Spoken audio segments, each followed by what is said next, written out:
문재인 대통령 취임 한 달 결정적 장면들 이러는 걸로 한번 잡아봤습니다. 네, 결정적이라는 게 정치적 맥락에서 의미를 가져야 돼요. 안 그러면은 그냥 내 입장에서 그냥 봤을 때 굉장히 인상적이었다 이런 거여야 돼요. 순전히 당신의 입장입니다. 아, 고맙습니다. 예, 뭐 이거 뭐 지금 여러분들이 기대하시는 거 한 가지도 안 나올 수 있어. 저는 많이 기대하고요. 여러분들한테 미리 준비해 오실 것을 제가 말씀을 드렸기 때문에 제도로서의 민주주의가 흔들리고 구타는 일은 이제 없습니다. 민주주의가 밥이고 밥이 민주주의가 되어야 합니다. 나라를 나라답게.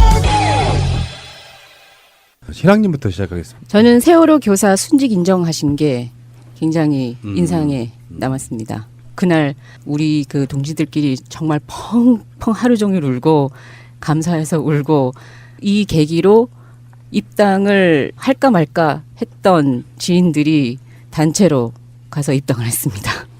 그게 그 현충원에서의 현충일 행사 그런 같은 맥락인데 순직이라 하면 국가 유공자가 되는 거거든요. 네. 사회를 위해서 의로운 일을 하다가 돌아가신 분인데 단순히 기간제 교사라는 이유만으로 그것은 대통령이 그러니까 말 한마디면 쉽게 인정될 수 있는 부분들이었는데도 불구하고 박근혜도 그 일을 안 했고 그리고 국가기관이 얼마나 경색되어 있었던가를 그냥 보여주는 사례였다고 보는데 그러니까 대통령 자리가 얼마나 중요한지를 단적으로 보여준 저는 한 장면이었다고 봅니다. 예, 그 문재인 대통령이 순직 인정 발언을 하시고 나서 실제로 그 절차에 들어갔고요.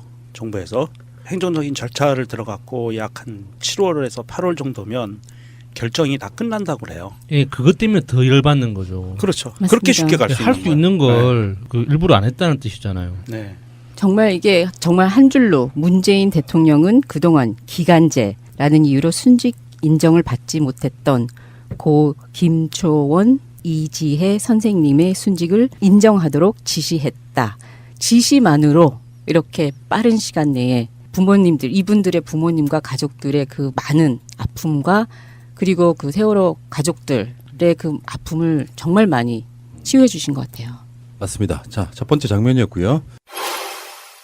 자, 두 번째 장면은 명정님께 한번 드려볼게요. 저는 그 하나의 장면이 아니고요. 그 한 달간 문재인 대통령의 발언과 행동, 행위, 참석했던 행사들을 보면서 몇 개의 키워드를 갖고 있었어요. 이분이 이제 종합편을 만들어 버리시려고 그러네. 네. 영어로 따지면 이건 롱테이크예요. 아, 이거는 반칙이죠. 반칙이죠. 아니에요. 그 두 번째 거는 제가 갖고 있는 거는 짧게 아마 짧게 다 가야 겹칠 돼요. 것 같은데 네. 짧아요. 네. 첫 번째 키워드는 자리 배치입니다. 자리 배치? 인사 문제, 인사 임명. 아니요. 그런 거 아니에요. 아, 원탁. 그런 거 아니고. 죄송합니다. 왜 그러세요? 저는 그 자리 배치를 왜 잡았냐 하면 결정적으로 이번에 김동연 경제부총리 임명장 수여하던 날 그 행사를 보시면 기념사진 촬영을 할 때 김동연 경제부총리와 그 부인 되시는 분을 중앙에 모시고 대통령은 한쪽 옆에 찌그러져요. 짜진다 그러죠. 짜지죠. 그리고 배경에 그 결혼식 하객들처럼 그 예. 청와대 근무하는 사람들이 쭉 서가지고 예, 봤어요. 네, 서 있고 그 장면하고요. 그 다음에 현충일 기념식, 5.18 기념식 때 대통령 옆에 앉아 있는 사람들, 같이 배석한 사람들, 이런 사람들을 보면 예전에는 의전서열 순서로 왔잖아요. 예, 그렇죠. 그런데 이번에는 의전서열 순서가 아니라 진짜 주인공들을 옆에 모시고 행사를 하는 6월 10일 30주년 기념일 때도 박종철 이한열 어머님이 예. 옆에 계시는 예. 저는 이런 자리 배치라는 단어 하나로 인사 문제가 아니고 문재인 예. 대통령이 갖고 가는 이 정부의 문재인 정부의 민주당 정부의 그 사람에 대한 배려 그리고 정책적으로 어떻게 갈 것인가에 대한 그 모든 게 다 녹아 있다고 봐요. 그래서 저는 이 자리 배치라는 그 단어로 키워드로 그것을 좀 많이 느꼈어요. 굉장히 날카로우신 송곳 같은. 예. 여기 이제 단순하게 그냥 스틸샷이 아니고 진짜 그 아까 말씀하신 것처럼 다 녹아 있는 문재인 대통령의 국무위원들이 이제 청문회 통과해서 올라올 때마다 꽃다발도 준비하기로 했고 옛날에 볼 수 없는 그런 거 그렇죠. 있잖아요. 맞습니다. 예. 그 예전에는 이제 대통령이 앞에 있고 한 명씩 차례로 다가와가지고 인사하고 이렇게 하잖아요. 문재인 대통령이 그 현충원에서 보여준 모습 중에 하나인데 유공자 되신 분들이 이렇게 있잖아요. 그럼 대통령이 움직여요. 그렇죠. 예. 옛날에는 받는 사람들이 움직여 와서 예, 이렇게 악수를 예, 받고 이러잖아요. 예. 그런 게 굉장히 많이 달라진 것 같고 철학이 딱 네. 보이는 거죠. 임명이 되는 순간에 축하합니다라고 이야기를 꼭 하고 저번에 이낙연 총리 임명할 때는 하트 모양이 만들어지는 그 훈훈한 예. 장면도 좀 만들어졌었고 김동연 후보자부터는 이제 부인도 모셔오기로 하는 그런 예, 부분이 생겼고요. 처음 최초입니다. 예. 그런데 이제 그 이야기가 나중에 이제 청와대에서 나온 이야기를 들어보면 여성 장관일 경우 어떻게 하느냐 똑같을 것이다. 그러니까 배우자가 오셔야 되는 거예요. 그 뭐 네. 이게 부인 남편이 아니라 그냥 배우자를 불러서 배우자 같이 참석해서 배우자한테 꽃다발을 전해주고 그리고 앞으로 무지무지하게 부려먹을 거니까 미안합니다라고 미리 사과를 하는 거예요. 아 이제 앞으로 돌싱 장관도 좀 나왔으면 좋겠네요. 박근혜 같은 그럼 남자친구든지 여자친구든지 오면 되죠. 프랑스 같은 가능하지. 한국 정서는 안 맞구나. 저기 자녀도 있어요. 청문회를 보면은 가족의 같이 털리잖아요. 그런 면에서 보면 공동체일 수밖에 없어요. 네. 좋았습니다. 굉장히 상징적인 이야기였습니다. 자리 배치. 자, 세 번째 마차님으로 갈게요. 저는 저답게 토리 찡찡이 마루입니다. 이게 지금 우리나라가 벌써 반려동물 1천만 가구 시대가 왔어요. 그러면 그렇게 많아요? 네, 정말 많네요. 정말 많고요. 1천만 가구면 다 있다는 얘기예요. 예. 각 집에 한 마리만 키우는 게 아니라 두, 세, 네 마리도 있잖아요. 그런데다가 요즘 혼밥, 혼술 먹는 사람들 네. 많고 싱글인 사람들이 고양이를 되게 많이 키우거든요. 그런데 문 대통령이 청와대에 입성하시면서 토리라는 유기견을 입양을 하시겠다고 이제 발표를 하셨죠. 유기묘 아니에요? 토리는 유기견이에요? 유기견. 견. 유기견 중에서도 이제 그 도살장에 끌려가기 직전에 아이를 입양을 하신 건데 얘는 또 까만색 강아지라서 잘 안 팔리는 그런 강아지인 거예요. 그럼 입양하기 힘든 네. 아이였었죠. 그런 강아지를 일부러 골라서 데리고 가신 거. 그리고 찡찡이는 이제 유기묘고요. 그러니까 고양이 같은 경우에는 딱히 이제 버림을 받았을 수도 있지만 얘네가 문을 열어서 도망을 가버리면 다시 찾기가 굉장히 어렵거든요. 네. 그래서 이제 이러한 유기묘, 그다음에 마루는 원래 데리고 계셨던 강아지인데 이걸 경산에서 양산에서 데리고 오실 때도 청와대가 다 정리가 되면 얘를 마지막으로 데리고 오겠다라고 발표를 하셨을 때 그 일정 관리의 세세함, 그러니까 강아지가 스트레스 받을까 봐 노견이니까. 개팔자가 상팔자라더니 그런 거를 보면 이번에 문재인 대통령 정부가 들어서면서 물론 사람에 대한 인권에 대한 것도 굉장히 나아지겠지만 더불어서 동물권도 굉장히 정말 몇 단계 뛰어넘을 수 있는 게 아닌가. 지금 대통령의 행보에서 보여주는 것 그리고 미디어가 초점을 맞춰서 이런 이야기를 하는 게 일반 사람들이 지금 가지고 있는 인식에 대한 개선을 확실히 많이 시켜주는 면이 있거든요. 맞습니다. 그리고 그 쉽게 생각할 수 있는 거는 개도 저 정도로 생각해 주시는데 사람이 나는 전 정부는 우리를 개하고 돼지화를 생각을 했었는데 비유를 하고 그리고 심지어 버리고 갔죠. 심지어 버리고까지 갔는데 이분은 살아있는 진짜 개도 저렇게 전 정부에 우리는 그보다도 취급을 못 받았는데 우리는 얼마나 진짜 사람다운 대우를 지금 받을 수 있을까라는 희망을 팍팍 심어주시는 거죠. 저는 반대합니다. 왜요? Y. 이게 왜 내가 그 제일 싫어하는 것 중에 하나가 연예인 가족들 그 일상을 보여주는 프로그램들이 엄청나게 많잖아요. 네. 나 그걸 반대하는 사람이잖아요. 네. 왜 반대하느냐? 그들이 2세들이 연예 권력을 그냥 물려받는 형태가 돼서 온갖 광고들 되게 찍어요. 일반 서민들한테는 엄청난 위화감을 주는 경우가 꽤 있잖아요. 네. 그것처럼 우리 살랑이가 TV를 보면서 나도 저렇게 해줘 할까봐 청와대라고 하는 어마어마한 큰 집에 강아지 이건 뭐 완전 부럽죠. 저도 부럽습니다. 청와대 저도 찡찡이가 부러워요. 청와대 개로 가자 그러면 가시겠어요? 그 옆에라도 여- 가도 되면은 저는 그때 말씀드렸잖아요. 저는 적응도 잘하고요. 화장실도 저 혼자 잘 갈 수 있고요. 혼자 잘 찾아서 먹습니다. 근데 사실 우리나라가 지금 동물 혐오나 동물 학대 수준은 굉장히 높은 편이에요. 맞아요. 그리고 약간 지금은 남의 강아지를 다치거나 이렇게 잃어버렸을 때 재물손괴죄로 들어가기 때문에 네. 어떠한 보상을 받을 수가 없는데 문제는 뭐냐면 아까 말씀드렸다시피 싱글족이 늘어나는 상황에서 반려동물은 가족과도 같거든요. 근데 최근에 삼전동에서 있었던 그 동물병원 사건이 있어요. 강아지를 호텔링을 맡겼는데 다녀와서 보니까 내 강아지가 아니라 다른 강아지를 주는 거예요. 뭐야? 병원에서. 왜요? 그러면서 당연히 주인은 알아보잖아요. 잃어버린 거겠지. 근데 이 사람이 변명을 하기를 청소를 하느라 문을 열어둔 사이에 강아지가 도망가서 못 찾았다. 그래서 네. 대신에 이 강아지라도 가져가라고 한 거예요. 그래서 이 사람이 사료금을 500만 원을 걸고 그 일대를 다 찾기 시작을 했거든요. 근데 결과적으로 이게 이 강아지가 그 동물병원에서 안락사시킨 거였어요. 그러니까 이 원인은 모르겠는데 아무튼 어떤 사고로 이 강아지가 죽게 된 거예요. 그게 그 강아지가 안락사 시킬 강아지하고 그 맡긴 호텔링 맡긴 강아지하고 착각을 해서 바뀐 거예요. 야, 그 강아지는 대체 안 돼요. 강아지 대체할 수가 없다고요. 생명인데 제대로 생명은 키우면 그거 네. 불가능한 생명은 거예요. 대체가 안 되죠. 네. 예. 요거 가져. 요건 말도 안 되는 거. 네, 왜냐하면 내 자식하고 똑같은데 그걸 어떻게 대체를 해요. 그러니까 이런 문제가 그 아마 피해자는 엄청난 정신적인 충격을 받았을 거기 때문에 이런 면에서는 확실하게 동물권에 대한 개선을 해주실 거라고 믿습니다. 예. 여기서 나오는 키워드는 저는 이렇게 봅니다. 아직도 강아지, 고양이 키우는 게 배부른 사람들의 어떤 배부른 소리 이런 게 아니라 공존 이런 개념으로 받아들여 주셔야 될 것 같고요. 잠시 후에 올게요. 자, 야수님. 저는 가장 가슴이 한번 크게 울렁한 적이 있었는데 그게 현충일 추념사 읽으면서 기념식 자체를 보지는 않았는데요.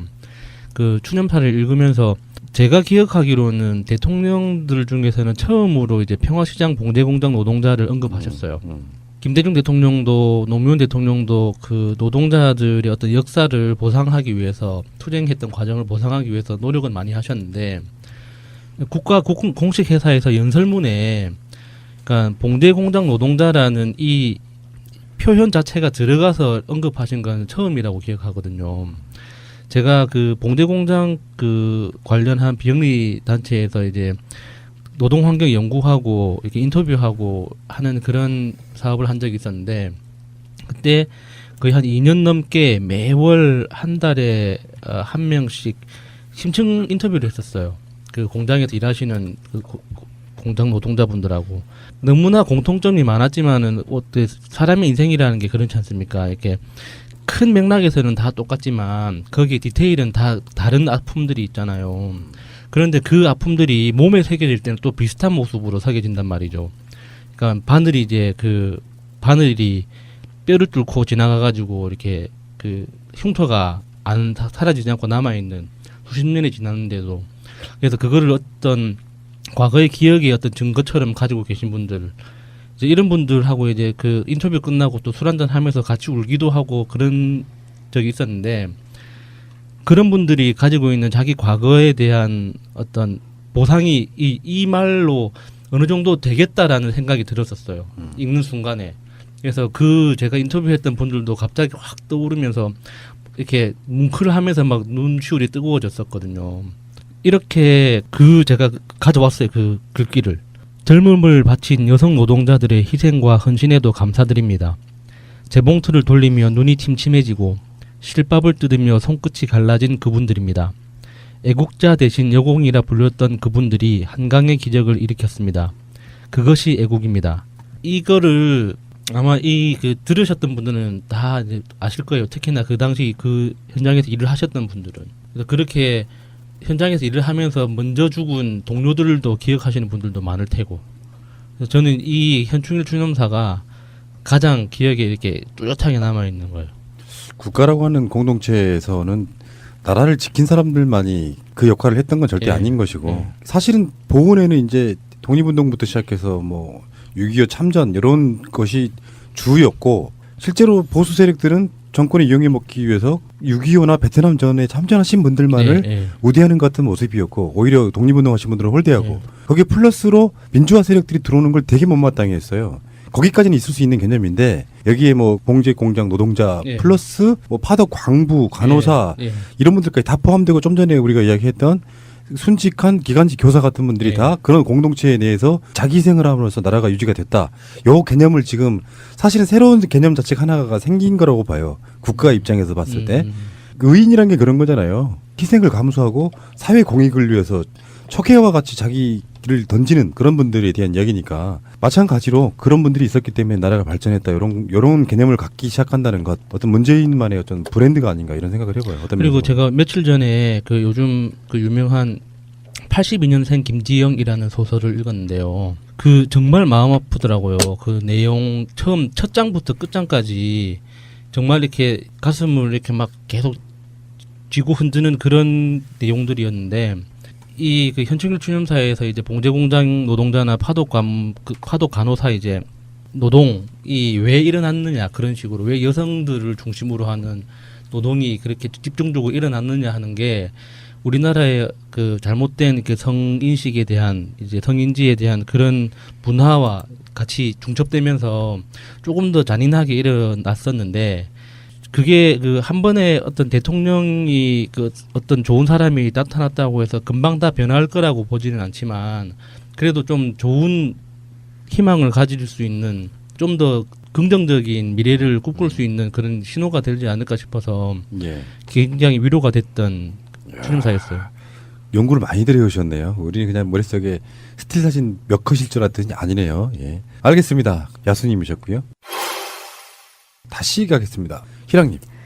문재인 대통령이 당시 후보 때 발간한 그 387페이지 분량의 그 공약집에 나온 거 중에서 첫 장에 적폐청산이라고 나옵니다. 주말에 나온 기사가 있는데요. 적폐청산 잘하고 있다가 78%로 압도적 지지를 받고 있고요. 부정적인 의견은 14%로 머물고 있다고 하는데요. 거기에 검찰 개혁에도 긍정적 의견이 68%고 재벌 개혁은 55%가 잘한다라고 나오는데 제가 오늘 그 집중적으로 하고 싶은 거는요. 친일 독재 등을 미화했다는 논란이 있었던 국정 교과서를 폐지한 장면이 저한테는 정말 의미 있었다고 생각합니다. 오, 국정교과서 폐지? 네. 적폐다. 엄청난 네. 적폐다. 네. 오, 그러네요. 이게 폐기를 지시한 지 19일 만에 지난달이었었죠. 5월 31일 교육부는 중고등학교 역과 교과서 발행 체제를 국정 검정 혼용해서 검정 체제로 전환하는 고시 개정을 완료했다고 밝히기까지 하는 게 완료된 거니까요. 정말 역사는 올바르게 가르쳐야 되잖아요. 우리 후손들한테. 근데 이런 거 봐도 교육부 땡땡땡 것들이 못하는 게 아니고 안 하고 있었던 거죠. 왜 그렇게 무리하게 진행했는지 정말 이해할 수가 없어요. 그게 아무리 박근혜 정부에서 강력하게 밀어붙였다고 하지만 앞뒤 맥락도 없이 어떤 논리도 없이 그 많은 사람들이 반대를 하고 안 된다고 이야기를 해도 그렇게 억지로 문재인 정부가 들어서고 난 이후에도 그렇게 진행했던 게 정말 이해할 수가 없습니다. 그 왜 그랬을까요, 그 사람들은? 물론 일반 공무원들이야 시키는 대로 어차피 직장인이고 가장이니까 잘리면 안 되니까 시키는 대로 했을 확률이 높고요. 고위공무원들이나 정치인들 저 새누리 계열 정치인들은 지금 문재인 정부가 들어선 것 같은 이런 상황을 걱정했었던 거죠. 역사 교육으로 역사를 좀 자기들 입맛에 맞는 역사로 교육을 해서 사람들로 하여금 4.19 정신이 무엇인지 5.18 정신이 무엇인지 87년 항쟁이 무엇인지에 대해서 잊어버리게 만들면 국민들이 시민들이 길거리로 쏟아져 나오는 것을 막을 수 있다라는 아마 계산은 충분히 했을 거예요. 그래서 그런 역사에 대해서 국가 권력이 그 역사를 지필하게 하는 국가 권력에 의해서 입맛에 맞는 역사를 지필하게 하는 이런 시도를 했던 거로 보이고요. 고위공무원들 중에는 아마도 아직도 그 미련을 버리지 못한 사람들이 있어요. 대통령이 그렇게 고치라고 이야기했는데도 불구하고 한 번 저항이 있었죠. 교육부에서 한 번 저항이 있었습니다. 중간에. 그래서 계속 국검정으로 가겠다 이렇게 했다가 살벌한 눈빛을 한번 받고 마음을 다잡았는데 교육부 물론 아직 이제 장관 인선 문제가 다 마무리 지어져 있지 않았기 때문에 행정부에 대해서 적폐를 들춰내기는 아직은 좀 시기상조인 거고요. 우리 그 청취자분들도 너무 조급하게 생각하지 마시고 일단 이게 행정부 쪽의 적폐 청산은 장관이 인선이 끝나야 돼요. 그래야 장관이 칼을 잡습니다. 대통령이 칼 잡고 각 부처를 치는 거는요. 우리 얼마 전에 겪어봤잖아요. 박근혜가 참 나쁜 공무원 애가 잘린 사람. 네, 이번에 문화관광부 차관으로 영전이 됐는데 그렇게 하면 안 되는 거예요. 그래서 장관을 임명하고 그리고 장관에 의해서 그 행정부처에서 잘못된 부분들을 바로잡아 나갈 수 있는 이런 그 민주적인 제도에 따라서 그 적폐를 청산할 수 있는 시스템을 갖춰 나가는 거죠.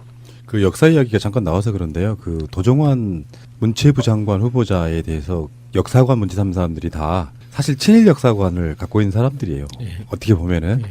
그래서 이게 역사 전쟁이란 말도 있고요. 100년 전쟁도 다시 역사 전쟁이고 뭐 그런 측면들이 있는 것이고 국정교과서 폐지 같은 경우는 코미디 같은 장면이 하나 있었죠. 그 전에 아무도 채택을 안 하니까 나중에 교육부에서 뭐라 그러냐면 그러면 보조 교재라도 써줘 이렇게.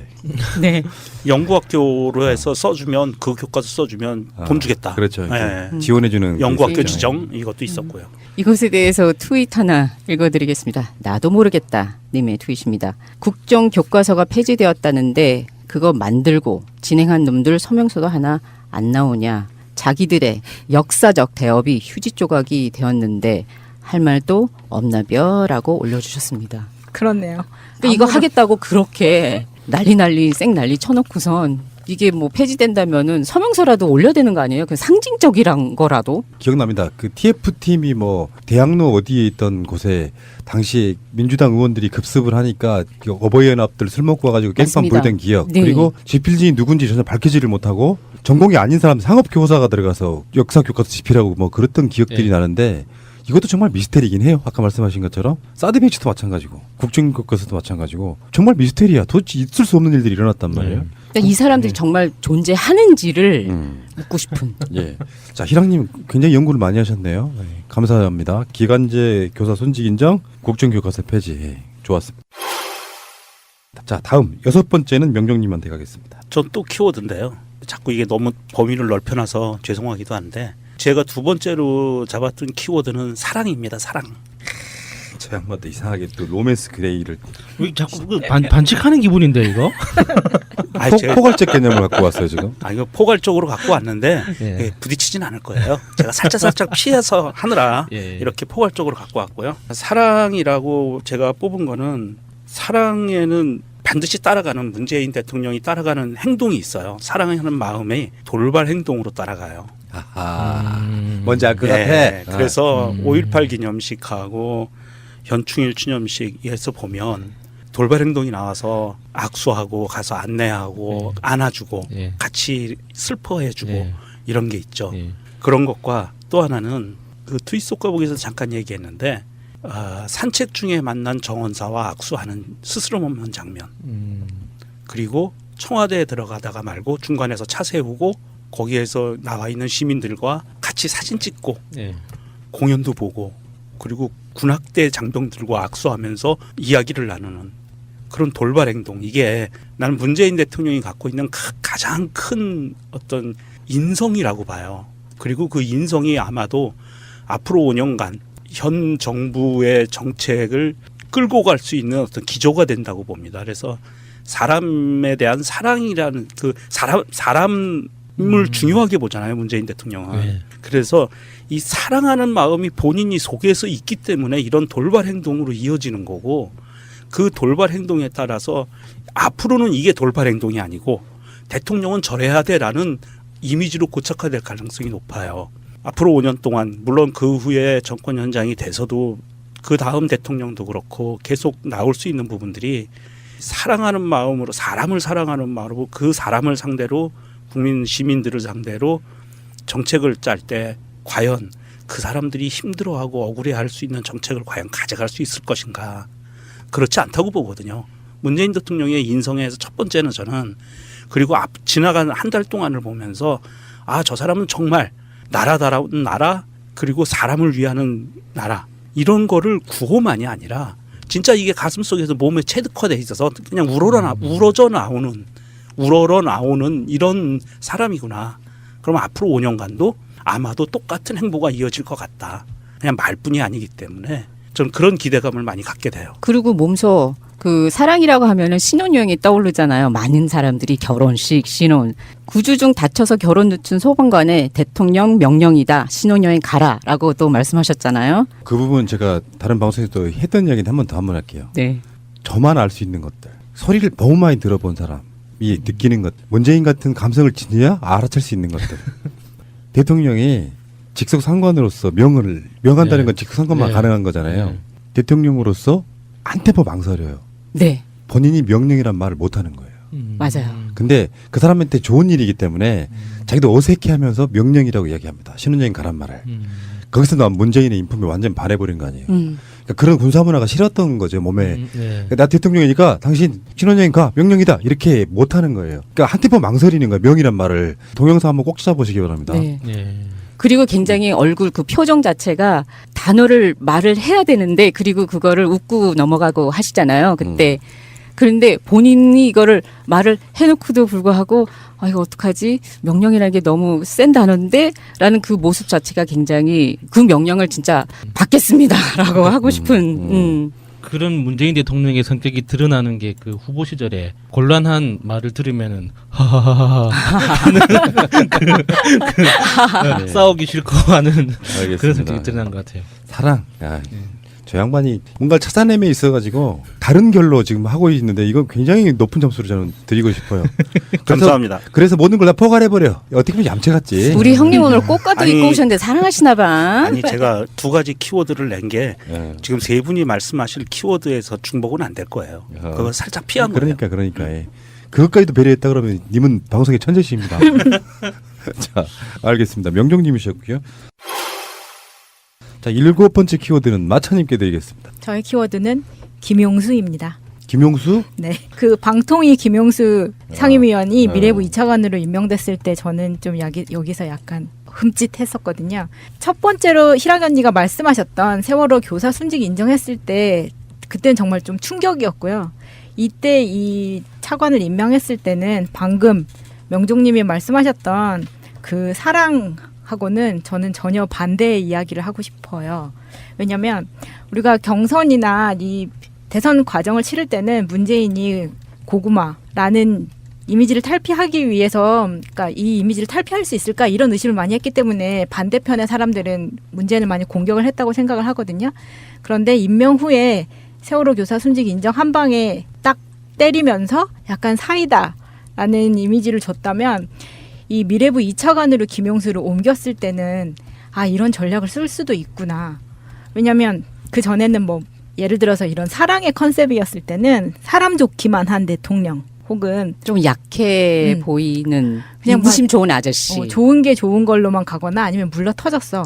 이런 이야기를 들을 수 있는데 어떻게 하면 아 저는 솔직히 아 인생을 이렇게 살 수도 있구나 이런 생각을 했거든요.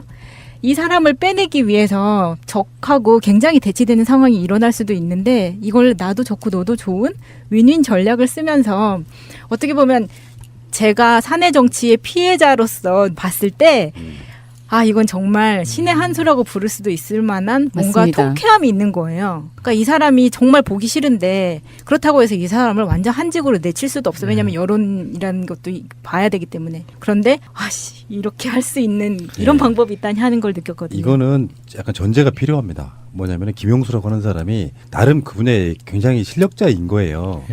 그 사람이 방통위원으로 있기보다는 미래부로 가는 것이 훨씬 더 바람직하기도 하고 그가 그걸 받아들였다고 하는 것은 뭐냐면은 문재인의 사람이 됐다는 뜻입니다. 그러니까 우리가 생각했을 때 말도 안 되는 사람을 빼내기 위해서 말도 안 되는 자리에 앉혔다는 게 아니라 그 사람 자체가 황교안으로부터 임명받은 사람이지만 기본적인 자질이 충분히 되는 사람이었기 때문에 정말 그 사람도 좋고 문재인 대통령도 좋은 신의 한 수를 꺼내든 거라고 저는 보고 여론인사 본 적 없잖아요. 네, 너무 창의적인 거예요. 이 방법 자체가. 그러니까 푸나님 말씀은 이번에도 문재인 대통령이 눈 끔뻑끔뻑하면서 꼬셨다는 거예요? 그랬을 확률이 높아요. 네. 문재인 대통령이 직접 만나서 이야기하거나 그러지는 않았을 텐데 뭔가 이렇게 물밑 작업을 통해 가지고 저 사람 괜찮긴 한데 그러면 사람들이라는 게 이런 거예요. 정치인 했던 사람들이 아니고 어떤 전문 분야의 사람들은요 꼭 딱히 뭐 그게 박근혜의 사람, 문재인의 사람 이런 개념이 아니라 내가 그 사람하고 뭔가 교류를 통해 갖고 자리를 이렇게 임명해 주거나 그러면 그냥 그 사람 자체가 문재인 사람 되는 거거든요. 근데 이제 예전에는 그런 것도 굉장히 많았죠. 그쪽 사람들은 다 악 이런 개념이 있어가지고 그 사람 어떻게 갖다 선대하지만 왜 그래서 문재인 캠프에 선거 때 막 그 뭐 박근혜 캠프에 있었던 사람들 막 들어온다고 하니까 막 반대했지만 실제로 그 사람들은 이미 투항에 들어온 사람들은요 더 열심히 해요. 그러니까 그런 걸 잘 이용해 먹을 수 있는 어떤 마인드 필요하다고 생각하는 거죠. 오 김용수요? 굉장히 좋은 신의 한 수였다는 게 이걸 이 키워드로 가져온 게 저는 신의 한 수로 봅니다. 저는 많이 배웠어요. 예. 이거. 자 좋은 내용이었고요. 자, 여러분들이 가져오신 개별적인 키워드 마지막 우리 야수님께 들어보겠습니다. 이것도 재미가 없을 수도 있는데 다음 주 6월 18일이면 고리 1호기가 가동 중단됩니다. 네. 그러니까 이게 우리나라 역사에서는 처음이거든요. 무려 설계 수명 기준으로 10년이 지나서 이제 가동이 중단되는 거예요. 그동안 시민사회에서 이 고리 1호기 가동 중단을 위해서 한국 시민사회뿐만 아니라 국제적으로도 굉장히 그 논란이 많았었거든요. 근데 이 원자력 안전위원회라고 이제 보통 원안이라고 부르는 원자력 안전위원회에서 온갖 그 정치적인 이유를 그 대지 않고 일방적으로 그 연장 그 가동을 계속 허용을 했었거든요. 그래서 그 고리 1호기가 계속 그 설계 수명을 넘겨서 계속 가동을 하고 있기 때문에 다른 이제 월성 뭐 1호기라든지 다른 원자력 발전소도 무리하게 이제 계속 연장 가동할 수 있는 근거가 되고 있었던 거예요. 그래서 이게 굉장히 의미가 큽니다. 우리나라 전력 산업 전체에서 봤을 때 원자력 발전이 차지하는 포지션, 그러니까 정치적 포지션, 실제로 생산량에서 그 원자력 발전을 이길 수 있는 뭐 발전 설비는 없지만 어떤 사회적으로나 정치적으로 봤을 때 원자력 발전 산업이 가지고 있는 포지션이 조정되기 시작한다는 신호거든요.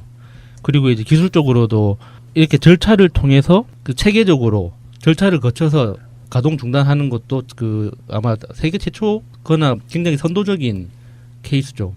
대부분 정치적인 이유나 안 그러면 사고 때문에 사고가 나가지고 안 그러면 기술적으로 그 대처 능력이 부족해서 어쩔 수 없이 가동 중단하는 경우는 있었어도 이렇게 설계 수명이 지나서 그 절차를 지켜서 하는 경우는 별로 없었거든요. 그러니까 여러모로 이제 의미가 있는 거예요. 그래서 그 원자력 업계에서도 이거를 계기로 해서 원자력 발전소 폐로 그러니까 원자로 자체를 폐기시키는 이 기술이 아직 전 세계적으로 갖추어진 나라가 없어요. 그러니까 우리나라도 이거에 좀 투자해서 새로운 글로벌 산업을 일으킬 수 있는 계기도 됐으면 하는 마음도 있고요. 그 야수님이 우리 방송에 처음으로 컨택하실 때 보냈던 메일의 내용도 맞아요. 이거랑 연관이 있었죠. 네. 결국에는 이제 뭐 원안위가 정권이 안 바뀌었으면 이런 결정 못 하죠. 직접 간접적으로 저는 그 메시지가 들어갔다고 보고요. 원자력 안전위원회가 사실은 원자력 핵발전소 발전위원회 이런 역할을 네. 되게 해왔던 측면이 장려위원회 뭐 네. 이런 거였죠. 핵발전 장려위원회, 융성위원회, 뭐 부흥위원회 이런 역할을 해가지고 안전관을 굉장히 멀었던 측면이 있었고요. 알겠습니다. 여러분들이 준비해 오신 거 굉장히 감동적이었고요. 쇼앤 침대 써보셨나요? 필바운드 깔창은요? 쿠션 재벌 쇼앤이지에서 이번에는 소파를 출시했습니다. 쇼앤소파는 최고급 소재들을 사용합니다. 하지만 합리적인 가격으로 제공합니다. 거품을 쫙 뺐습니다. 쇼앤 침대를 써보신 분들은 그 품질을 아십니다. 최고급 가죽과 자재들을 사용한 소파입니다. 타사 대비해서 두꺼운 국내산 가죽입니다. 전 세계 최초로 친환경 실리콘 소파도 출시하였습니다. 쇼앤소파는 끝까지 책임집니다. 쿠션 제품 전문 메이커 쇼앤이지를 검색하세요. 여보, 우리도 차 한 대 사자. 휴가철에 놀러 한번 제대로 못 갔어. 우리가 돈이 어딨냐? 그리고 딜러들 믿기도 힘들고 말이야. 이번에 새날에서 광고하는 중고차 이야기 한번 가보자. 중고차 이야기? 허위 매물 없는 200% 품질 보증제를 실시하는 곳이래요. 중고차 이야기를 검색하세요. 1666에 8546 나는 중고차 이야기에 차 팔러 가야지.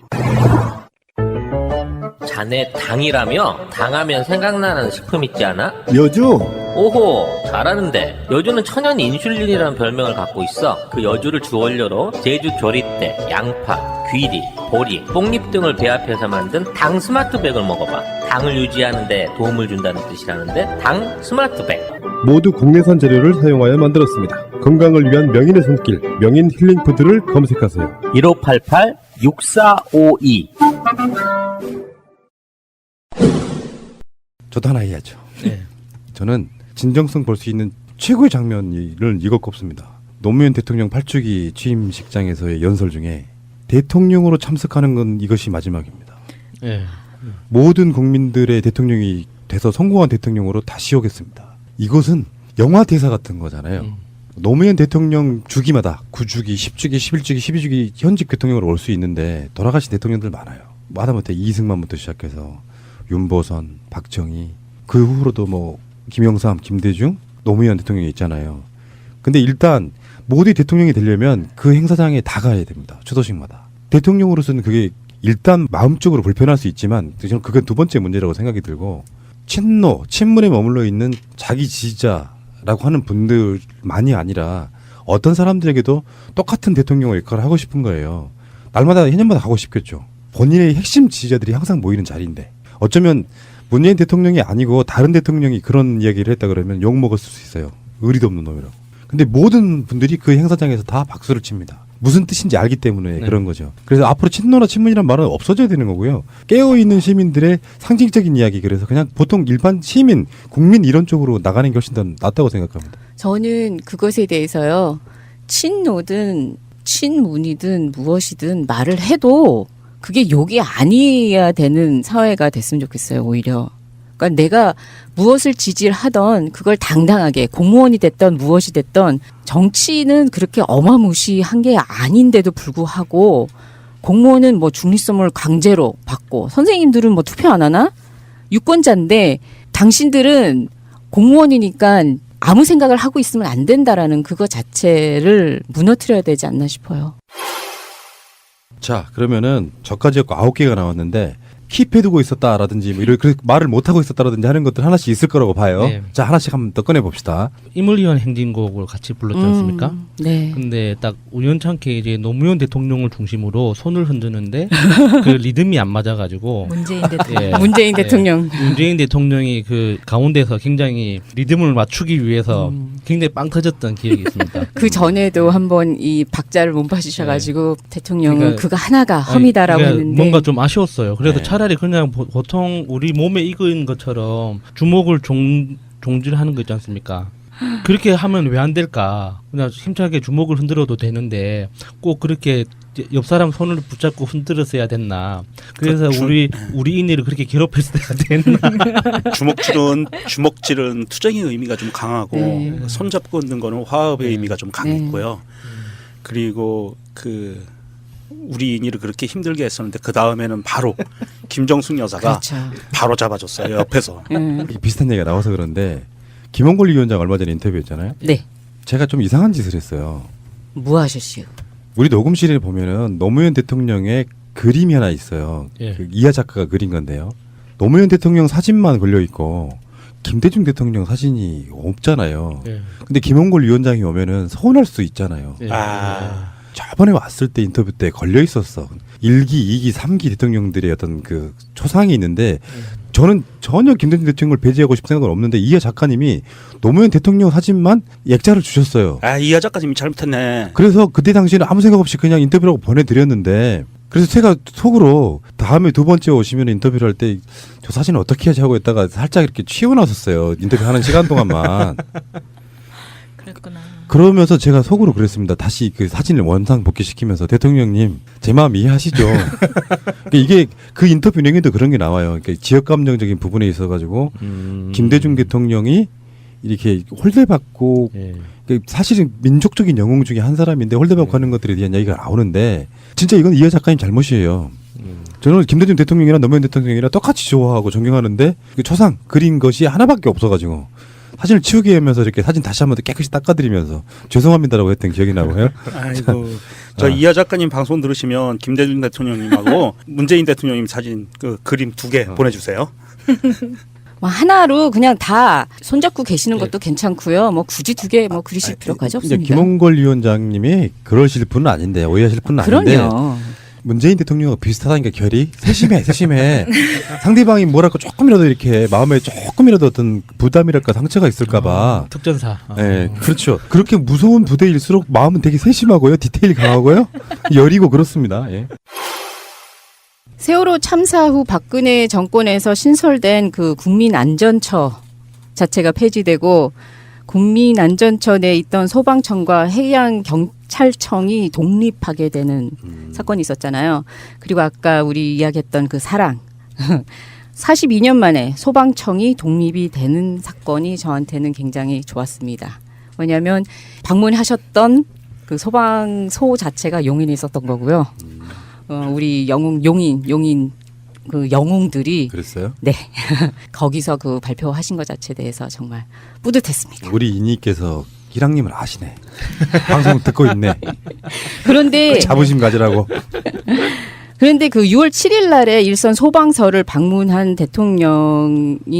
문 대통령이요. 간담회 들어가시기 전에 그 새까맣게 타버린 소방관의 보호 장구 자체를 보신 거예요. 이게 사진이 나왔을 때는 언제 어떻게 됐는지 모르겠는데 간담회 들어가시기 전에 이걸 보고 굉장히 마음 아파하시는 걸 그 무릎 꿇고 했다는 것 자체가 정말 가슴이 찡하잖아요. 그렇죠. 네, 맞습니다. 현장 중요합니다. 그 문재인 대통령이 무릎이 참 가벼우신 것 같아요. 아무한테나 막 꿇어 그냥. 막 꿇어 그냥. 여기저기 막 꿇어.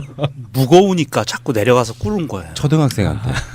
이야기 나온 김에 또 김홍걸 위원장이 귀가 좀 간지러우시겠는데 키가 엄청 크시잖아요. 예. 그렇게 크신 줄 몰랐어. 내가 근데 마차님이 좀 큰 편은 아니잖아요. 예. 근데 사진을 찍으려고 하는데 그냥 그대로 서서 찍으시는 거야. 아직 디테일이 없는 거야. 제가 겨드랑이 밑에 붙어 있더라고요. 저번에는 저하고 있을 때는 우리 그랬잖아요. 그땐 안 앉은 자겠어요. 키나 저희가 쓴 키나 그닥 뭐 차이가 나지 않았었잖아요. 그래서 위원장님 이거 문재인 대통령이 좀 배우셔야겠어요 했습니다. 키가 작거나 그런 여성분들이나 초등학생이나 이런 친구들한테는 키를 낮춰주잖아요. 그래서 아 맞다 그러면서 키를 되게 낮춰주시더라고. 예, 그런 기억도 있고 아무튼 문재인 대통령은 그런 지점에서 왜 사소한 하나하나가 어쩌다 한번 보여주는 이벤트 왜 이런 거 있잖아요. 박근혜와 비교를 한번 해보면은 세월호 그 어마어마한 참사가 일어나가지고 안산에 가서 추모 행사를 하는데 가짜 유족 할머니 위로하는 것 같은 그런 짓거리 말고요. 연출되고 그 하나하나의 장면들이 겹치면 그게 진심이 되는 거잖아요. 네.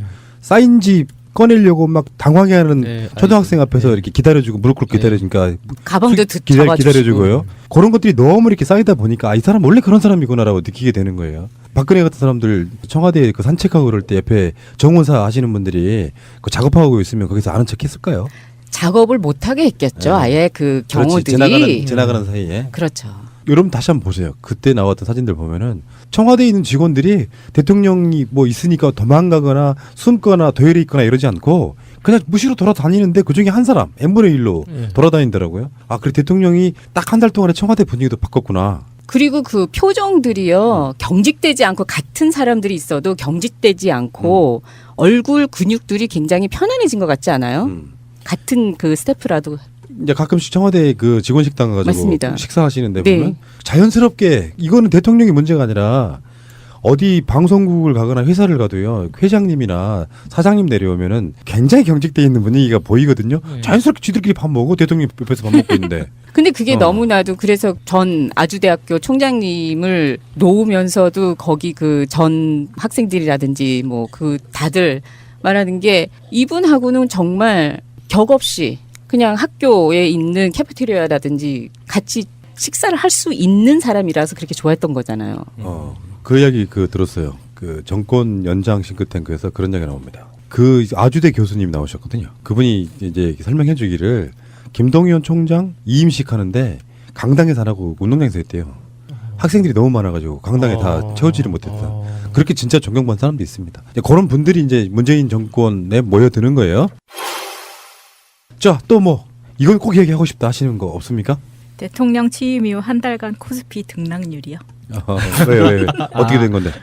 인상적인. 문재인 대통령만 플러스 2.94%고요. 역대 대통령들은 전부 다 마이너스였습니다. 오, 요거는 숨어있는 1인치네. 그래서 소비 심리도 3년 만에 회복되면서 코스피 등락률까지 올라가고 있기 때문에 이게 계속 쭉 갔으면 좋겠네요. 이런 것은 우리가 보기는 정말 좋은 그 뉴스잖아요. 저쪽에서는 뭐라고 하냐면 이번에 그 추경 이야기 나오고 했을 때 아니 경기가 이렇게 좋은데 무슨 일자리를 위해서 추경을 해달라고 하냐라는 그 이상한 말을 하고 있답니다. 새누리란다. 그 자당에서요? 네. 경제가 이렇게 좋은데. 무슨 말인지 모르겠는데. 이해를 하면 안 되지 우리가. 찬양하려면 우리가 어용하려면 엄청 더 할 수 있겠지만 시간 관계상 점수 한번 매겨볼게요. 100점은 없어요. 100점 줘버리면 그 정권 끝난 거야. 여러분들이 어떤 방식으로든지 한번 평점을 한번 먹여봅시다. 문재인 한 달 평점 그리고 이유까지 설명해 주셔야 됩니다. 근데 여러분들 뭐 100점 만점을 하셔도 되고 별 5개로 하셔도 되고 여러 가지 방법으로 수미양가로 하셔도 되고 A부터 F까지 하셔도 돼요. 희랑님. 네, 저는 5점 만점에 4점을 드리겠습니다.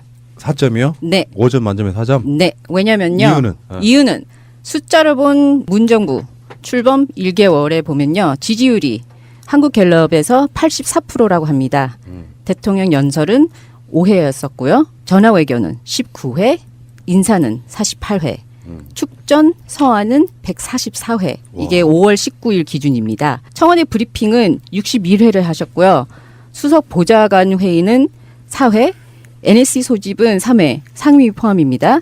그리고 대통령 직접 인사 발표는 3회를 하셨는데요.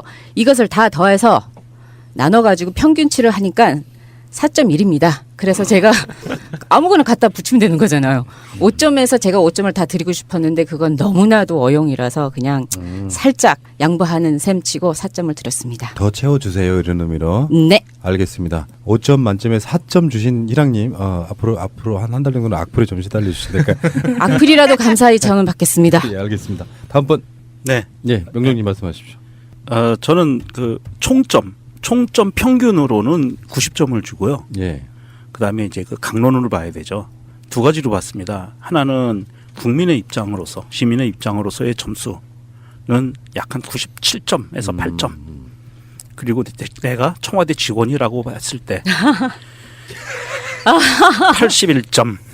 청와대 직원이요? 네. 괴롭죠. 너무 네. 열심히 하는 대장. 왜냐하면 그 키워드는 그 시민이 바라보거나 청와대 직원들이 바라보는 것도 일맥상통할 건데 제가 보기에는 행복한 일중독자 요런 개념인 것 같아요. 그러니까 국민들 입장에서는 뭐 대통령이 예전에 볼 수 없었던 막 그런 동분서주하면서 일을 처리해 나가는 게 정광석화 같이 가면서 막 밀어붙인단 말이에요. 그리고 우리가 꿈꿔왔던 곳으로 한 걸음 한 걸음 가는 게 보여요. 그리고 이대로 가면 될 것 같아. 그래서 98점 정도가 나올 것 같고요. 청와대 직원들 입장에서는 저 사람하고 눈만 마주치면 이건 내가 자청해서 일을 더 해야 되는 거예요. 아니 나 그 뭔지 알아요. 그거. 식당에 가서 밥을 먹으려고 그러는데 불시에 쳐들어가서 같이 밥 먹어. 뭔가 딱 얼굴만 보면 해야 될 일이 막 생각나고 막. 그리고 나 밥 먹고 좀 피곤하니까 낮잠 한 30분 자고 싶은데 산책하재. 예. 그리고 좀 쉬고 싶은데 커피 들고 놀러 가재. 주말에 등산 가재. 그럼 우리 문재인 대통령은 눈치코치가 별로 없는 걸로. 아니 그런데도 즐거워. 그럼에도 불구하고 즐거워. 즐겁지 않으면 낙제점인데. 맞습니다. 즐겁지 않으면 이거는 노동권 그 침해 사유예요. 그래서 이건 굉장히 위험한데 청와대 직원들이 즐거워. 거기다가 경제부총리 부인한테 꽃다발까지 안겨주고 미리 양해를 구해. 개기 줄 수 없어. 이거는 그러면 어떻게 반항을 할 수 있는 기회가 없는 거예요. 그리고 그냥 내 마음이 흡족해서 따라가게 되는 거야. 스스로 일중독자가 되는 거예요. 그러니까 국민이 인이 하고 싶은 거 다 해 했더니 인이는 본인의 스태프한테 니네들 하고 싶은 거 다 해라고 하면서 일을 시켜. 일을 시키진 않으세요. 알아서 하는데 이게 시켜서 하는 건가 머리를 벅적벅적 긁게 그냥 만드는. 같이 한 공간에서 밥 한 끼 먹으면 일도 해야 되는 거야. 나도 모르게 하고 있어. 그리고 커피 한 잔 마시면서 눈을 딱 마주치면 일 생각이 나는 거예요, 막. 근데 앞으로 나는 문재인 대통령이 강제로 좀 쉬게 좀 했으면 좋겠어요.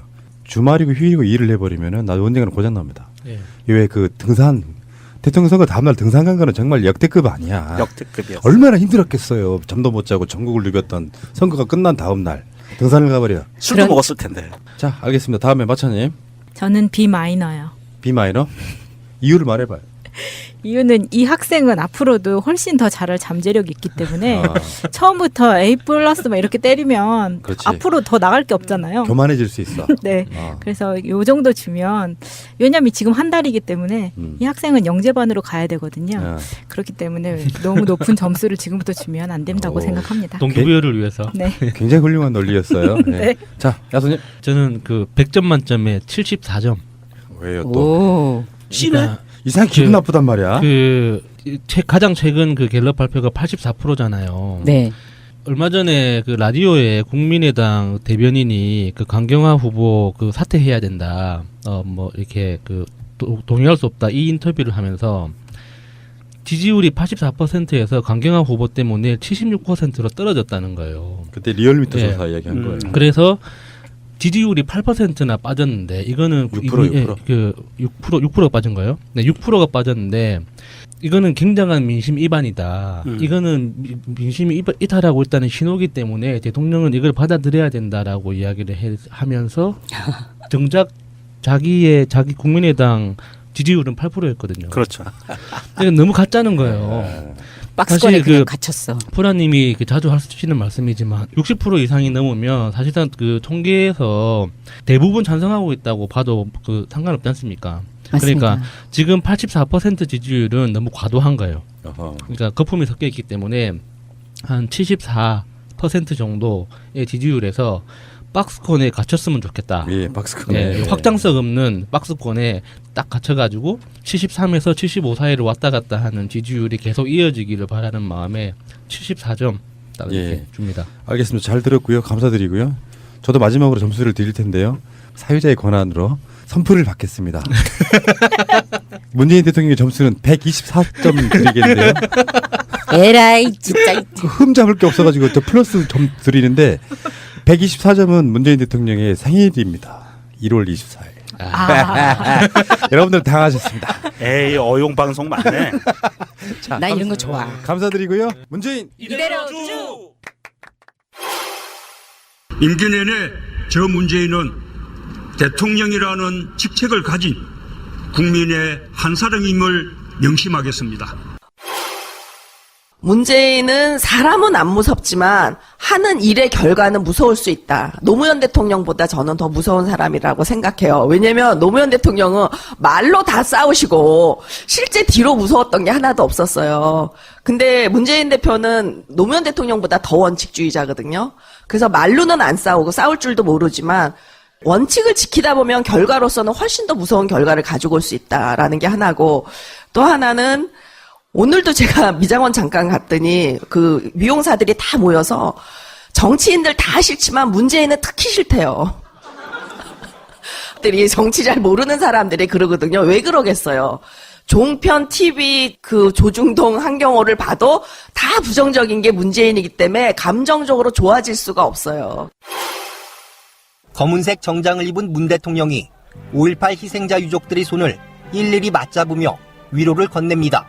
기념사에서는 5.18 관련 희생자들의 이름을 일일이 호명했습니다. 광주 진상규명을 위해 40일간의 단식으로 옥사한 29살 전남대생 박관현, 광주 사태 책임자 처벌을 외치며 분신 사망한 25살 노동자 표정두. 문 대통령은 유족의 절절한 추도사에 눈물을 흘리기도 했습니다. 1980년 5월 18일에 태어났지만 시위에 참여했던 아버지가 총에 맞아 숨진 탓에 아버지 얼굴조차 보지 못했다는 김소영 씨의 추모를 듣던 도중이었습니다. 문 대통령은 무대 위로 올라가 퇴장하려던 김 씨를 따뜻하게 안아주며 위로하기도 했습니다. 가수 전인권 씨가 5.18 추모곡으로 상록수를 부를 때에도 문 대통령의 눈시울은 붉어졌습니다. 상록수는 노무현 전 대통령이 즐겨 부르던 곡입니다. 문 대통령은 이번 5.18 기념식에서 9년 만에 재창된 님을 위한 행진곡을 주변 사람들과 손을 잡고 끝까지 함께 불렀습니다. 현직 대통령으로는 4년 만에 5.18 기념식에 참석한 문 대통령은 유가족의 아픔에 최대한 공감하려는 모습이었다는 평가입니다. 문 대통령은 식장을 떠날 때에도 다시 한번 유족들이 손을 맞잡았습니다. 녹아있는 문재인 대통령의 국무위원들이 이제 청문회 통과해서 올라올 때마다 꽃다발도 준비하기로 했고, 옛날에는 볼 수 없는 그런 거 있잖아요. 그렇습니다. 예. 그 예전에는 이제 대통령이 앞에 있고 한 명씩 차례로 다가와가지고 인사하고 이렇게 하잖아요. 문재인 대통령이 그 현충원에서 보여준 모습 중에 하나인데 유공자 되신 분들이 이렇게 있잖아요. 그럼 대통령이 움직여요. 그렇죠. 예. 옛날에는 받는 사람들이 움직여 와서 이렇게 악수를 받고 이러잖아요. 그런 게 굉장히 많이 달라진 것 같고. 철학이 딱 보이는 거죠. 임명이 되는 순간에 축하합니다라고 이야기를 꼭 하고, 저번에 이낙연 총리 임명할 때는 하트 모양이 만들어지는 그 훈훈한 장면도 좀 만들어졌었고, 김동연 후보자부터는 이제 부인도 모셔오기로 하는 그런 부분이 생겼고요. 최초입니다. 예. 근데 이제 그 이야기가 나중에 이제 청와대에서 나온 이야기를 들어보면 여성 장관일 경우 어떻게 하느냐? 똑같을 것이다. 그러니까 배우자가 오셔야 되는 거예요. 그 뭐 이게 부인 남편이 아니라 그냥 배우자를 불러서 배우자 같이 참석해서 배우자한테 꽃다발을 전해주고 그리고 앞으로 무지무지하게 부려먹을 거니까 미안합니다라고 미리 사과를 하는 거예요. 아 이제 앞으로 돌싱 장관도 좀 나왔으면 좋겠네요. 박근혜 같은? 그럼 남자친구든지 여자친구든지 오면 되죠. 프랑스 같은 가능하지. 한국 정서는 안 맞구나. 저기 자녀도 있어요. 청문회를 보면은 가족이 같이 털리잖아요. 그런 면에서 보면 공동체일 수밖에 없어요. 네. 좋았습니다. 굉장히 상징적인 이야기였습니다. 자리 배치. 자, 세 번째 마차님으로 갈게요. 저는 저답게 토리 찡찡이 마루입니다. 이게 지금 우리나라가 벌써 반려동물 1천만 가구 시대가 왔어요. 그렇게 많아요? 네. 정말 많네요. 정말 많고요. 1천만 가구면 다 있다는 얘기예요. 예. 각 집에 한 마리만 키우는 게 아니라 두, 세, 네 마리도 있잖아요. 그런데다가 요즘 혼밥, 혼술 먹는 사람들 네. 많고 싱글인 사람들이 고양이를 되게 많이 키우거든요. 그런데 문 대통령이 청와대에 입성하시면서 토리라는 유기견을 입양을 하시겠다고 이제 발표를 하셨죠. 아니에요? 토리는 유기견. 유기견 중에서도 이제 그 도살장에 끌려가기 직전에 아이를 입양을 하신 건데 얘는 또 까만색 강아지라서 잘 안 팔리는 그런 강아지인 거예요. 그럼 입양하기 힘든 네. 아이였었죠. 그런 강아지를 일부러 골라서 데리고 가신 거. 그리고 찡찡이는 이제 유기묘고요. 그러니까 고양이 같은 경우에는 딱히 이제 버림을 받았을 수도 있지만 얘네가 문을 열어서 도망을 가버리면 다시 찾기가 굉장히 어렵거든요. 네. 그래서 이제 이러한 유기묘, 그 다음에 마루는 원래 데리고 계셨던 강아지인데 이걸 양산에서 데리고 오실 때도 청와대가 다 정리가 되면 얘를 마지막으로 데리고 오겠다라고 발표를 하셨을 때 그 일정 관리의 세세함, 그러니까 강아지가 스트레스 받을까봐. 노견이니까. 개팔자가 상팔자라더니.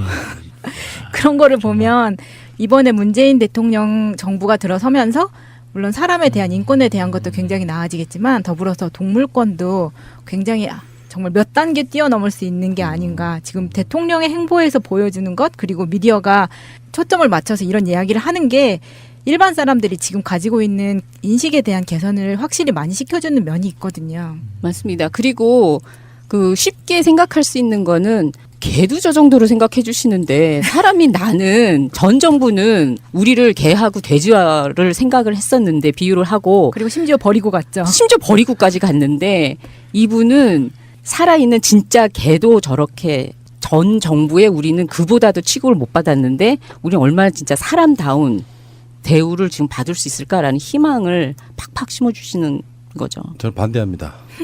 왜요? 와이. 이게 왜 내가 제일 싫어하는 것 중에 하나가 연예인 가족들 그 일상을 보여주는 프로그램들이 엄청나게 많잖아요. 네. 나 그걸 반대하는 사람이잖아요. 네. 왜 반대하느냐? 그들이 2세들이 연예 권력을 그냥 물려받는 형태가 돼서 온갖 광고들 되게 찍어요.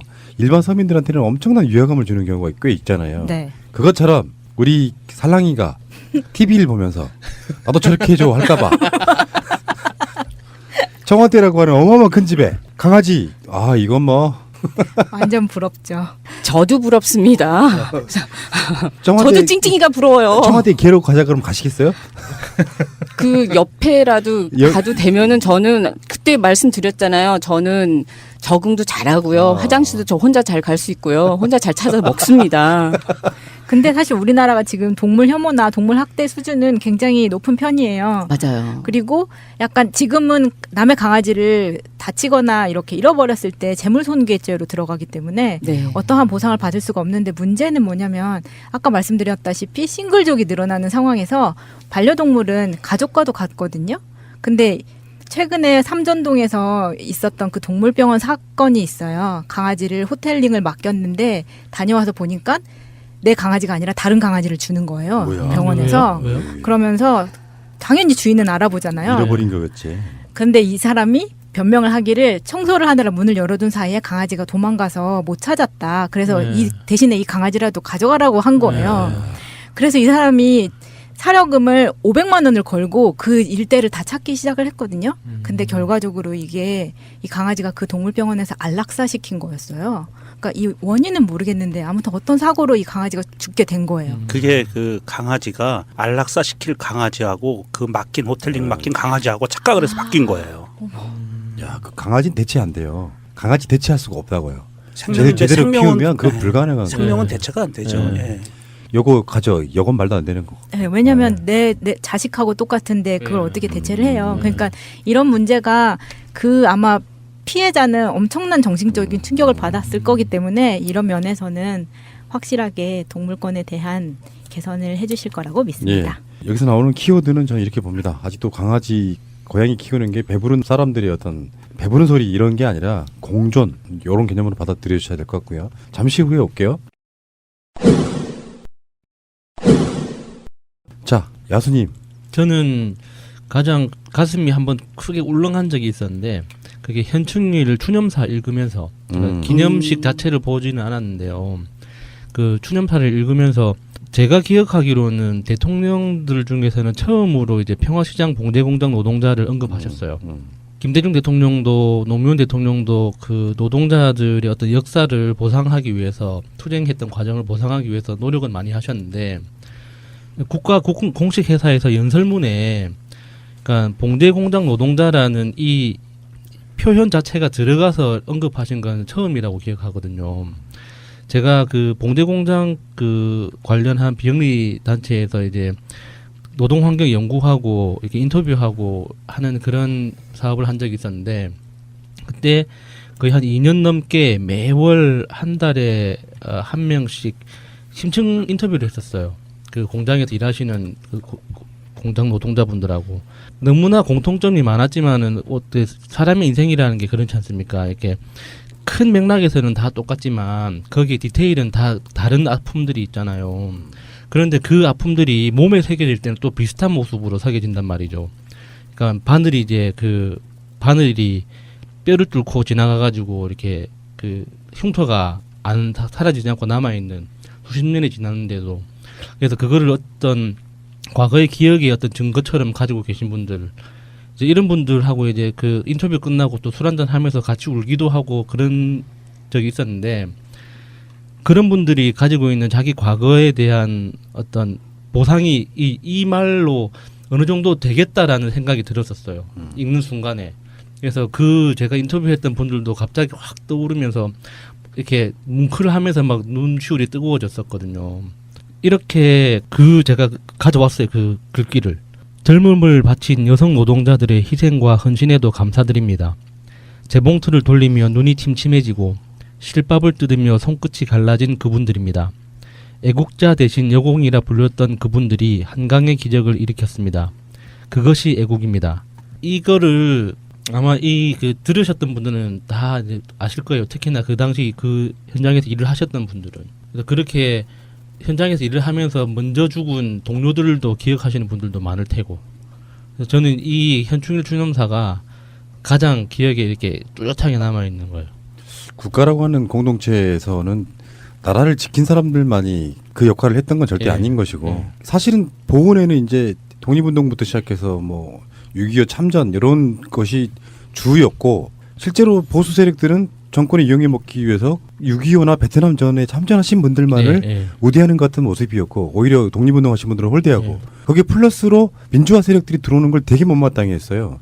거기까지는 있을 수 있는 개념인데 여기에 뭐 봉제 공장 노동자 플러스 뭐 파덕 광부 간호사 이런 분들까지 다 포함되고 좀 전에 우리가 이야기했던 순직한 기간직 교사 같은 분들이 다 그런 공동체 내에서 자기 희생을 함으로써 나라가 유지가 됐다. 요 개념을 지금 사실은 새로운 개념 자체가 하나가 생긴 거라고 봐요. 국가 입장에서 봤을 때. 의인이란 게 그런 거잖아요. 희생을 감수하고 사회 공익을 위해서 척해와 같이 자기를 던지는 그런 분들에 대한 이야기니까 마찬가지로 그런 분들이 있었기 때문에 나라가 발전했다. 요런 개념을 갖기 시작한다는 것 어떤 문재인만의 어떤 브랜드가 아닌가 이런 생각을 해봐요. 그리고 제가 며칠 전에 그 요즘 그 유명한 82년생 김지영이라는 소설을 읽었는데요. 그 정말 마음 아프더라고요. 그 내용 첫 장부터 끝장까지 정말 이렇게 가슴을 이렇게 막 계속 쥐고 흔드는 그런 내용들이었는데 이 그 현충일 추념사에서 이제 봉제공장 노동자나 파독 간호사 이제 노동이 왜 일어났느냐 그런 식으로 왜 여성들을 중심으로 하는 노동이 그렇게 집중적으로 일어났느냐 하는 게 우리나라의 그 잘못된 그 성인식에 대한 이제 성인지에 대한 그런 문화와 같이 중첩되면서 조금 더 잔인하게 일어났었는데 그게 그 한 번에 어떤 대통령이 그 어떤 좋은 사람이 나타났다고 해서 금방 다 변할 거라고 보지는 않지만 그래도 좀 좋은 희망을 가질 수 있는 좀 더 긍정적인 미래를 꿈꿀 수 있는 그런 신호가 되지 않을까 싶어서 예. 굉장히 위로가 됐던 추념사였어요. 연구를 많이 들여오셨네요. 우리는 그냥 머릿속에 스틸 사진 몇 컷일 줄 알았더니 아니네요. 예. 알겠습니다. 야수님이셨고요. 다시 가겠습니다. 희랑님. 문재인 대통령이 당시 후보 때 발간한 그 387페이지 분량의 그 공약집에 나온 거 중에서 첫 장에 적폐청산이라고 나옵니다. 주말에 나온 기사가 있는데요. 적폐청산 잘하고 있다가 78%로 압도적 지지를 받고 있고요.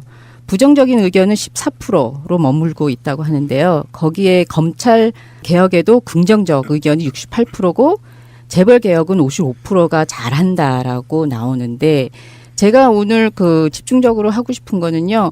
친일 독재 등을 미화했다는 논란이 있었던 국정 교과서를 폐지한 장면이 저한테는 정말 의미 있었다고 생각합니다. 오, 국정 교과서 폐지? 네. 적폐다. 엄청난 네. 적폐다. 네. 오, 그러네요. 이게 폐기를 지시한 지 19일 만에 지난달이었었죠. 5월 31일 교육부는 중고등학교 역과 교과서 발행 체제를 국정 검정 혼용해서 검정 체제로 전환하는 고시 개정을 완료했다고 밝히기까지 하는 게 완료된 거니까요.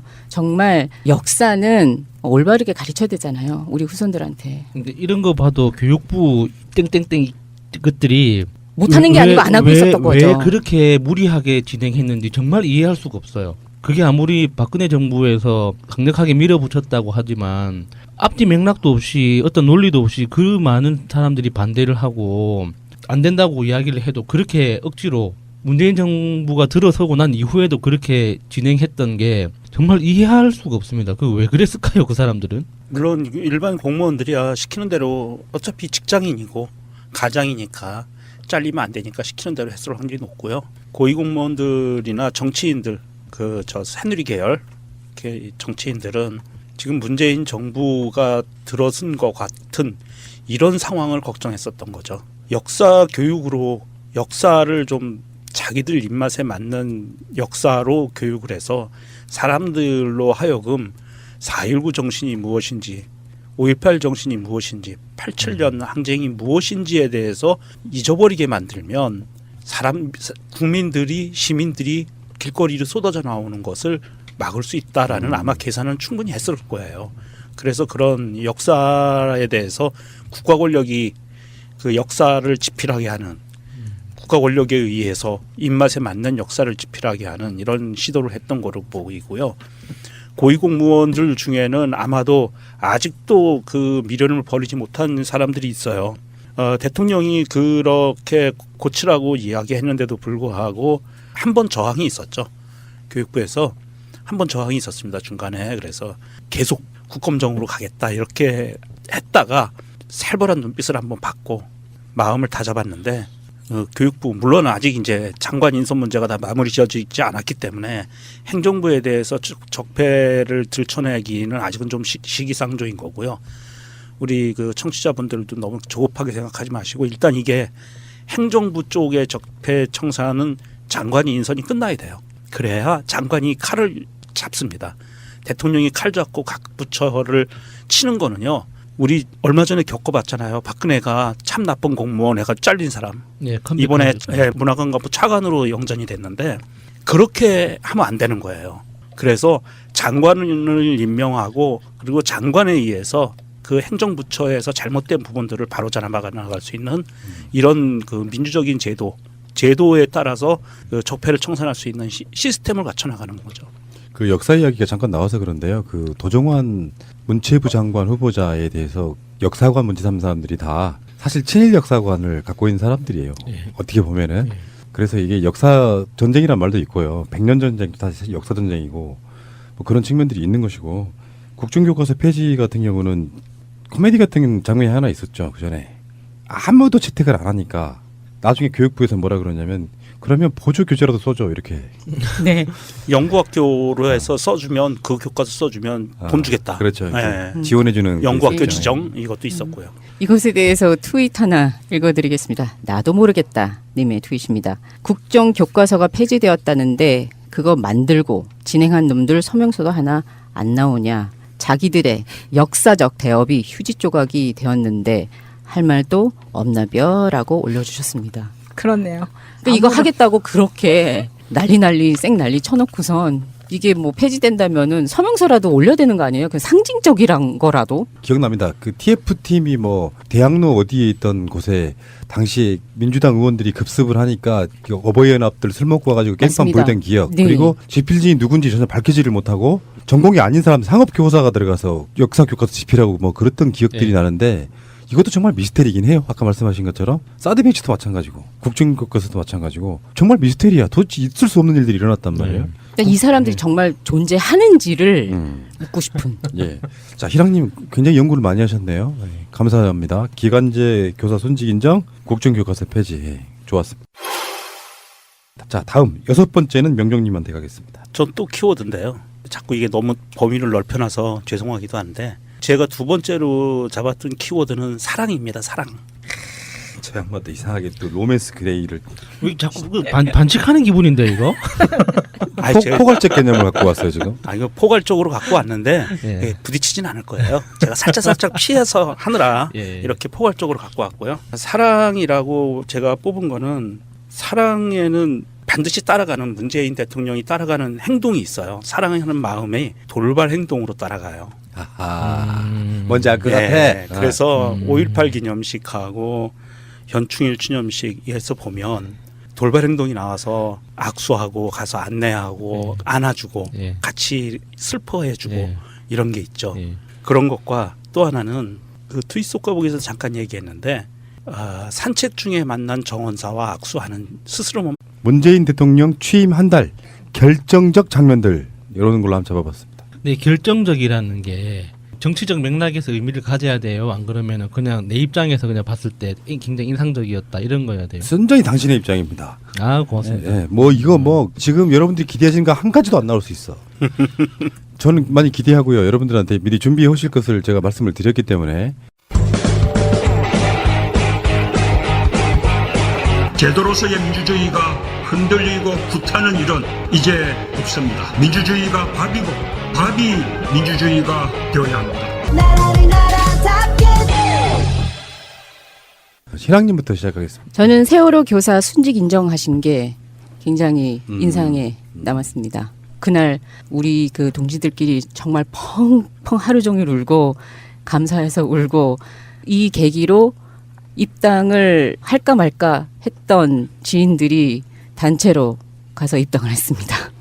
그게 그 현충원에서의 현충일 행사 그런 같은 맥락인데 순직이라 하면 국가유공자가 되는 거거든요. 네. 사회를 위해서 의로운 일을 하다가 돌아가신 분인데 단순히 기간제 교사라는 이유만으로 그것은 대통령이 그러니까 말 한마디면 쉽게 인정될 수 있는 부분들이었는데도 불구하고 박근혜도 그 일을 안 했고 그리고 국가기관이 얼마나 경색되어 있었던가를 그냥 보여주는 사례였다고 보는데 그러니까 대통령 자리가 얼마나 중요한지를 단적으로 보여준 저는 한 장면이었다고 봅니다. 예, 그 문재인 대통령이 순직 인정 발언을 하시고 나서 실제로 그 절차에 들어갔고요.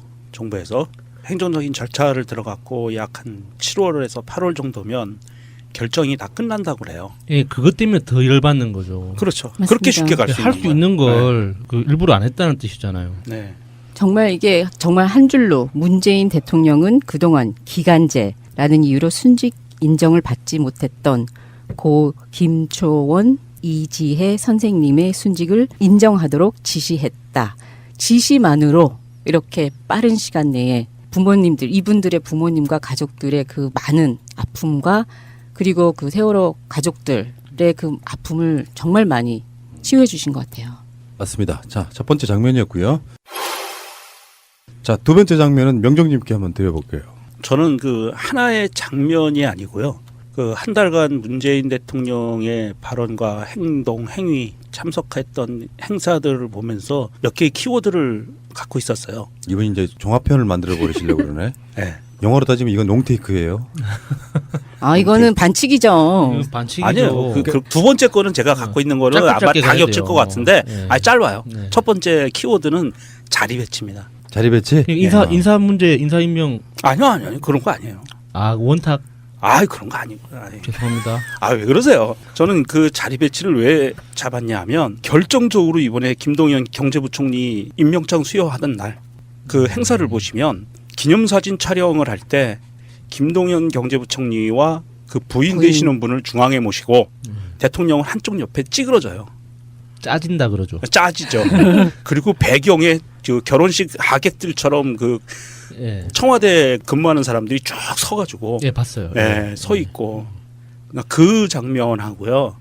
그 다음에 현충일 기념식 5.18 기념식 때 대통령 옆에 앉아 있는 사람들, 같이 배석한 사람들, 이런 사람들을 보면 예전에는 의전서열 순서로 왔잖아요. 예, 그렇죠. 그런데 이번에는 의전서열 순서가 아니라 진짜 주인공들을 옆에 모시고 행사를 하는 6월 10일 30주년 기념일 때도 박종철, 이한열 어머님이 옆에 계시는 저는 이런 자리 배치라는 단어 하나로 인사 문제가 아니고 문재인 대통령이 갖고 가는 이 정부의 문재인 정부의 민주당 정부의 그 사람에 대한 배려 그리고 정책적으로 어떻게 갈 것인가에 대한 그 모든 게 다 녹아 있다고 봐요.